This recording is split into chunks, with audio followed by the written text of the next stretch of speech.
பந்தய பொருளை இழந்து போகும்படி வஞ்சியாது இருக்க பாருங்கள். கழுத்தில் இருக்கும் செயினை பறித்து உயிர் துடித்தாலும் கவலைப்படாமல் வித்து சாப்பிடும் ஒரு கூட்டம், தவறான உறவுக்காக சமைத்து பிள்ளை பெற்று தரும் மனைவிக்கு துரோகம் செய்யும் ஒரு கூட்டம், பெற்றோர் பிள்ளையை, பிள்ளைகள் பெற்றோரை கொள்ளும் ஒரு கூட்டம் என மனிதாபிமானம், மனசாட்சி எங்கே? இவர்களுக்கு தேவன் என்ன செய்ய போகிறார் என்பதற்கான பதில் ரோமர் 1 சொல்லியிருக்கிறார்.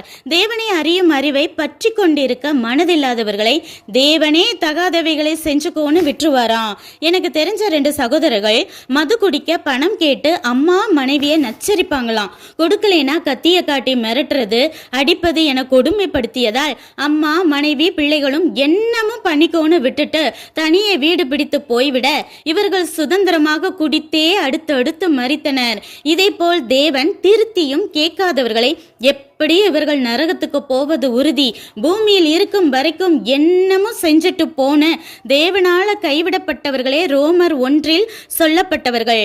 இவர்களுக்கும் தேவ அன்பு சுவிசேஷம் சொல்லுவது நம் கடமை என்றாலும் இவர்களோடு மிகவும் நட்போடு பழகினால் நம்ம தரிசனத்தின் ட்ராக்கை மாற்றிடுவாங்க. இப்படிப்பட்டவங்க அவங்கள போலவே பாவம் செய்யறவங்கள மட்டுமே நேசிப்பாங்க, நம் அன்பை உதறி தள்ளுவாங்க என பைபிள் எச்சரிக்கிறது. ரட்சிப்பு கர்த்தருக்கு உரியது என உணர்ந்து இவர்களிடம் லிமிட்டா பழகி தேவனிடமே விட்டுவிடுவதே ஞானம். நன்றி.